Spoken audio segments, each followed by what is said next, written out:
Oi, gente, eu vim falar com vocês sobre o governo do Juscelino Kubitschek. Meu nome é Giovana, eu não estou conseguindo mostrar meu rosto para vocês, mas eu acho que vocês conseguem acompanhar olhando os slides e escutando minha voz. Bom, o JK governou no Brasil, como vocês podem ver, de 1956 a 1961. Ele foi eleito logo após o suicídio do Vargas e eu aconselho vocês a verem as aulas sobre as eleições de 55, porque foram eleições com bastante conflitos e muito importante a gente entender esses conflitos. Mas enfim, entender os anos de JK é muito importante, porque JK é um presidente muito conhecido pela população brasileira e pela história. Ele é muito lembrado por todo mundo. E também os anos de JK foram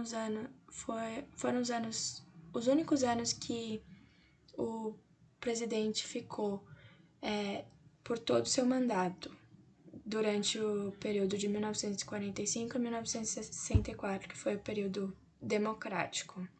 Mas enfim, o JK assumiu políticas de alinhamento com o Getúlio Vargas, mas ele também trouxe muita inovação, né, que a gente vai ver.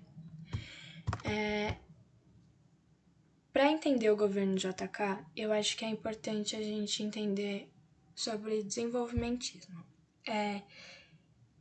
Essa teoria surgiu em 1930 e depois da crise de 29 e trazia a ideia de que para ter um melhor desenvolvimento de um país é necessária a junção entre o Estado e iniciativas privadas.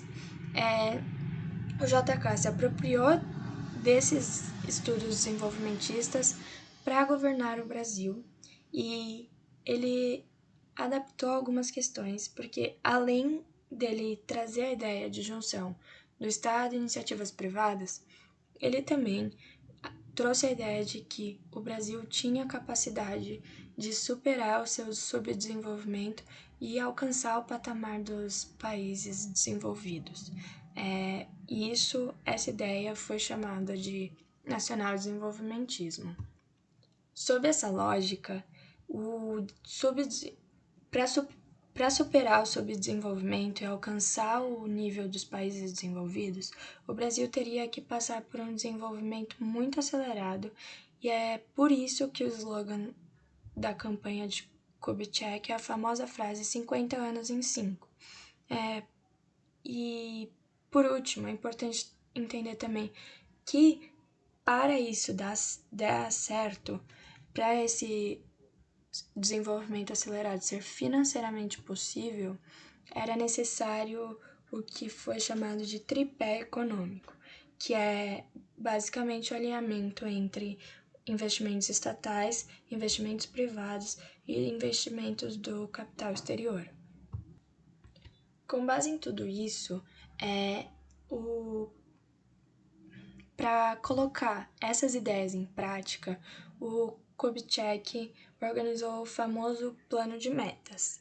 Esse plano apresentava inicialmente 30 metas, depois foi adicionada a 31ª meta, que foi a construção de Brasília, mas a gente vai ver isso mais pra frente. Enfim, esse plano apresentava 30 metas para a modernização do Brasil e era dividido entre 5 setores: industrialização, capital estrangeiro, infraestrutura, alimentação e educação. A industrialização do Brasil foi focada em indústrias de bens de consumo imediato. Então, indústrias brasileiras que mais tiveram crescimento nessa época foram, por exemplo, a indústria têxtil e a indústria de alimentos. Isso porque a produção desses bens pode ser feita em pequena escala por várias empresas que competem no mercado, sem requerer muitos capitais, tecnologia avançada ou gerenciamento profissional. Desse modo, ocorre exatamente o contrário em relação à entrada de capital estrangeiro. Ou seja, durante o governo de JK, ocorreu a entrada de várias empresas estrangeiras que produziam bens duráveis, sendo as principais as empresas de automóveis. Já em relação à infraestrutura, JK focou nos investimentos na melhoria dos portos e na construção de rodovias, que também estimulava o consumo de carros. Por fim, os investimentos do governo voltados a questões sociais focaram majoritariamente na alimentação e na educação, mas receberam uma atenção muito menor quando comparada à atenção dada aos 3 setores anteriores. Isso fica claro porque as metas dos setores de industrialização, importação de capital exterior e infraestrutura receberam 93% dos investimentos do governo, enquanto alimentação e educação receberam apenas 7%.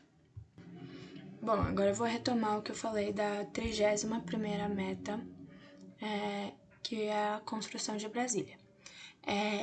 Essa foi chamada de meta síntese do governo de JK, porque ela assumiu a função de condensar o programa de JK e de simbolizar a ideia de que era possível dar um salto no tempo e realizar os 50 anos em 5.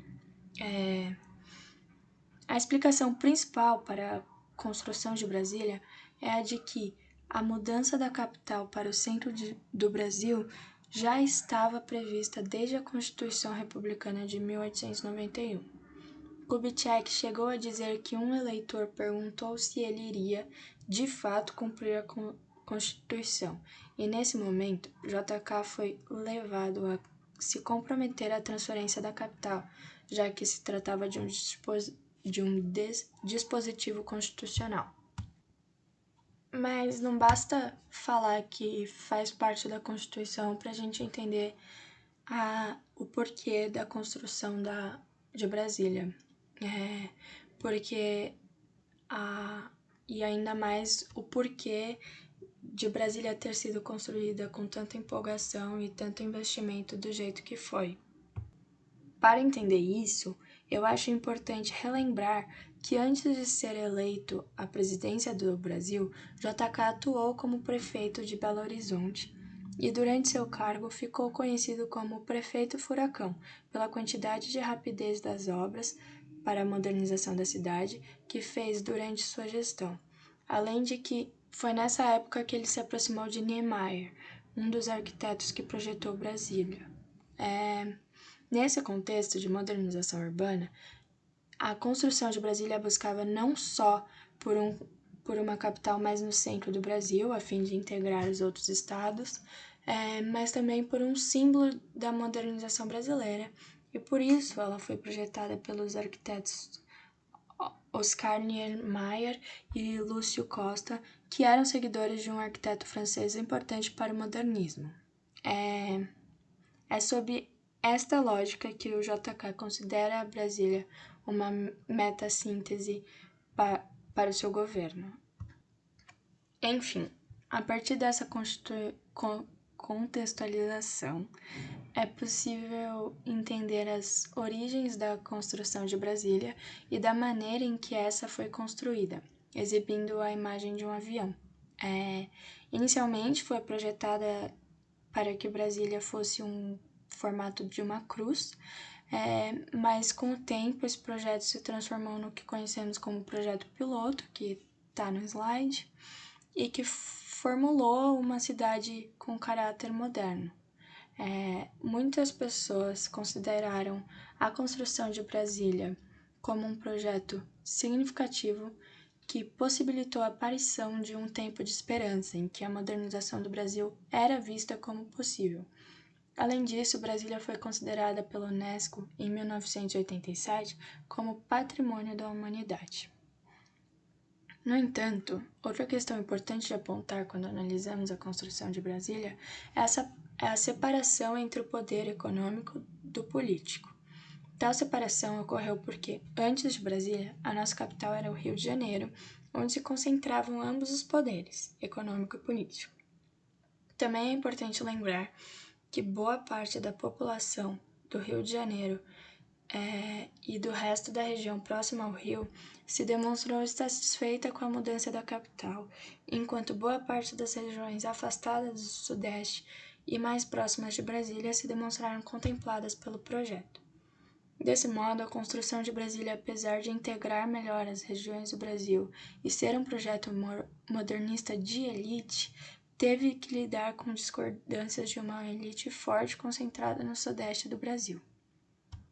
Além dessas insatisfações durante o processo de transferência da capital, surgiram questionamentos críticos em relação ao projeto. Muitos viram o projeto como a prova do voluntarismo irresponsável das elites brasileiras, pois foi um projeto extremamente caro que deixou o Estado com fortes dívidas. O Estado já estava com dívida por conta dos investimentos que estava fazendo ao redor do país. Adicionando a construção de Brasília, a dívida aumentou, além de ter causado morte de trabalhadores de Brasília, chamados de candangos, que majoritariamente vinham do Nordeste. Agora que eu mencionei os candangos, gostaria de falar um pouco sobre a condição do Nordeste durante os anos JK e sobre a criação da Sudene. Primeiro, é importante apontar que os investimentos para a modernização do Brasil foram desiguais, e a região Centro-Sul sempre obteve mais atenção, e durante os anos JK não foi diferente.